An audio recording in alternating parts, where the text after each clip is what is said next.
hope you all are doing well and safe at home. Welcome back to my channel, and I'm pretty sure that you all are making your notes and you all are completing your syllabus with full of energy and enthusiasm. Okay, and today again I'm going to start a very important and also very interesting topic of your class 10th syllabus, that is circulation. I have already made some videos regarding this topic. Links I will be given in the description box. You can go through that videos also, so that it will be more easy for you to clear this chapter. Okay, now today I'll be discussing about what is circulation and also body fluid, as well as types of circulatory system, as well as the function of blood. Now first, what is circulation? Circulation is actually the transportation. Okay, in our body, in how transportation takes place in our body. Transportation takes place through blood. Okay, blood is the fluid which transports all the nutrients, gases, wastes inside our body, and through which transportation takes place, and the transportation of these things from head to toe is called circulation. Actually, the blood is the fluid which connects our head to toe. Okay, blood can reach to every and each cell of our body, and it transports all the important nutrients, oxygen to each and every cell of our body. Okay, so this is the transportation of all the things inside our body which is needed. This is done by blood, and this is called circulation. Okay, now body fluid. We have three types of body fluid inside our body. The first one is blood. The second one is lymph. And the third one is tissue fluid. Okay, tissue fluid. Out of this, blood and lymph we have to discuss in detail, but tissue fluid, it is just a short description that what is tissue fluid. Tissue fluid actually fluid which is present between the cell. Okay, we know that we have an arrangement of cells inside our body. Suppose this is, you know that we have cells. Our cells are arranged like this, and you can see that there is a space between the cells. Okay, these are the space. These are the space between the cell. Okay, these spaces are filled with fluid. This is called tissue fluid. This is called tissue fluid. Okay, what are tissue fluid? Tissue fluids are those fluids which are present between the cell, or you can say between intercellular space. What is intercellular space? Space between two cells are called intercellular space. Here there is two cells and there is a space between these cells. This is called intercellular space. Okay, so this is about tissue fluid. Now, circulatory system. We have two types of circulatory system.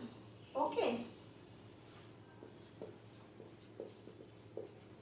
the first one is open circulatory system, and the second one is closed circulatory system. Now, open circulatory system is found in smaller animal like insects, cockroaches, etc. And the closed circulatory system is found in higher animals like us. Okay, and closed circulatory system comprised of artery, vein, and capillaries. Okay, this is closed circulatory system. And open circulatory system, actually open circulatory system consists of, it is made up of drain-like system. Okay, it is type of drainage. All the fluids or transportation takes place through drainage system. Okay, so this is open and this is closed circulatory system. We have all the living beings have two types of circulatory system. Higher animals have closed circulatory system, and lower animals like insects etc., they have open circulatory system. Actually, brain is type of circulatory system. So this is about the types of tissue fluid and types of fluid present inside our body and circulatory system. Now, general characteristics of blood. We know that blood is red in color. Okay, red in color, and in some books you can see that blood is bright red in color. Okay, why blood looks like red in color? Because blood contains a special type of pigment, that is hemoglobin. Okay, hemoglobin. This hemoglobin consists of hemin plus protein. Okay, this hemin is actually iron. Iron. Okay, and because of iron, blood looks like red in color. Okay, blood contains hemoglobin, special type of pigment, that is hemoglobin, and because of hemoglobin, blood looks like red in color. So this is about the why blood looks red in color, and the general feature of blood is it is red in color. The second one is it is salty in taste, saltish. Okay, and the third is it is fluid connective tissue. Fluid connective tissue. Okay, this is the general feature of blood. Okay, students, you can note it down so that it will be easier for you to make your notes. Okay, or else you pause the video and take a screenshot from here. Sorry. Okay, I hope you understand. Now, function of blood. We can categorize the function of blood in two parts. The first one is transportation and the second one is protection. Okay, function.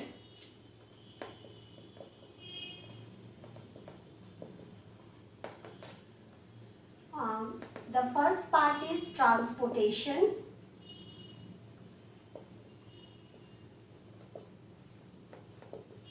And the second is protection.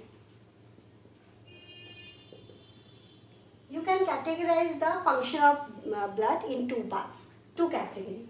The first one, transportation. What are the things which get transported through blood? The first, food. We know that food, what happened after digestion, important nutrients of food get absorbed by blood. Okay, and after absorption, what happened? These nutrients are transported throughout our body, through to every cell of our body through the fluid, that is blood. Okay, so how transportation of food takes place? After digestion, all the important nutrients of food get absorbed by blood, and through blood all the important nutrients reaches to each and every cell of our body. Okay, in this way transportation of food takes place inside our body. Now the second one is oxygen. We know oxygen is very important gas for our respiration. Okay, now how oxygen is absorbed by us? Okay, we cannot absorb directly. Oxygen we cannot absorb by our body directly.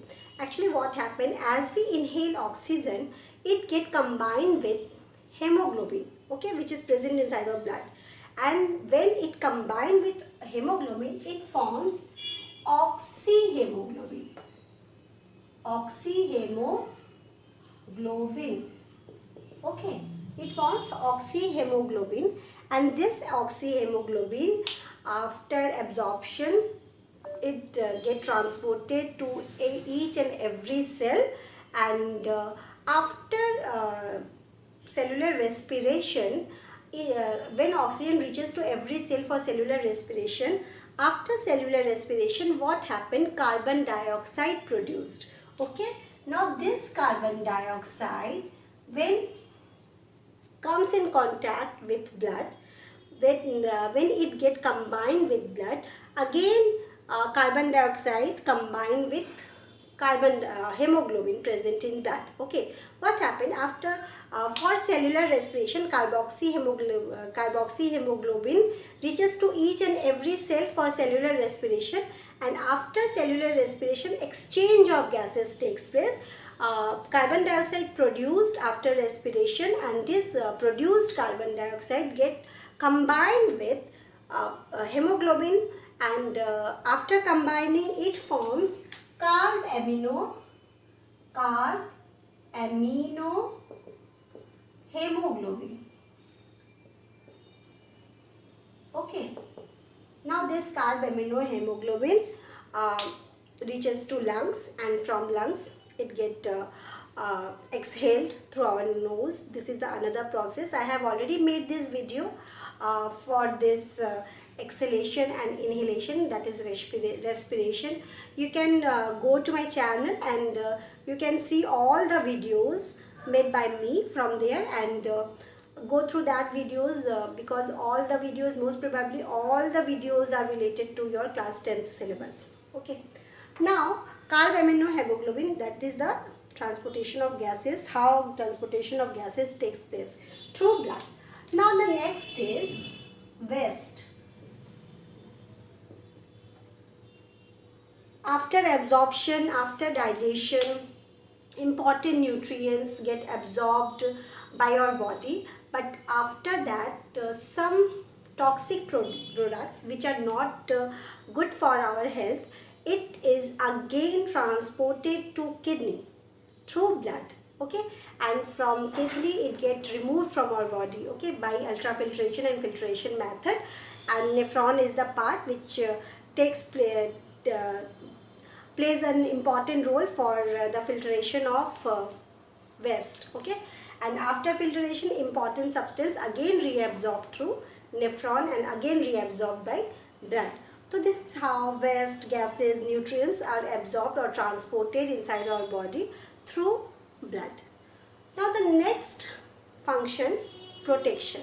Okay, blood consists of special some components like WBC, RBC, in which WBC plays an important role for the protection of our body. How? WBC, what happens if any foreign particles, any germs, viruses, bacteria when enters into our body, in that condition what happens? WBC kills that germs, bacteria. How? By two ways. The first one, it engulfs, suppose this is WBC, this is foreign particle. Okay, this foreign particle get engulfed by WBC. Okay, WBC in the first way of protection, it engulfs the germs and kills the germs. Second one, it produces special type of chemical which kills the germ, and this chemical is called antibody. Okay, the first engulfing, and the second is chemical, that is antibody.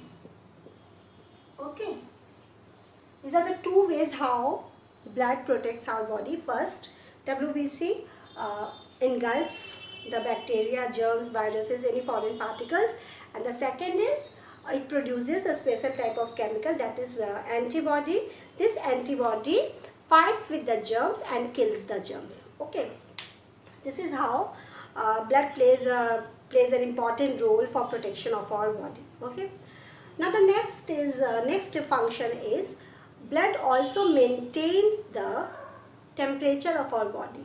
Okay, it maintains the temperature of our body. Okay, and the third is very important role of blood. Blood consists of platelets also, and platelets plays an important role for coagulation. We'll be discussing about your syllabus, whatever is given for about the coagulation in your syllabus, I'll be discussing, but I've already made the video on cascade of coagulation. It is little bit high for higher level, but you can go through with that videos also. So it will be more easier for you to understand your topic of coagulation in for your syllabus. Okay. So this is about the function of blood. Uh, in our next video, we will be discussing about components of blood, and also about the all the functions of WBC, RBC, etc. I hope you understand this video. If you have any query, any question related to this topic, please drop your question in my comment box. And students, here I'm asking some question related to this topic, that which part of blood plays a role for the protection of our body. Okay, name the component of blood which plays its role for protection of our body. The second question is, why blood looks like red in color? The third question is, how many types of circulatory system present in living beings? Okay, there are the types of circulatory system, and closed circulatory system comprised of what? Okay, so these are the questions. I hope I'll be getting your answer in my comment box.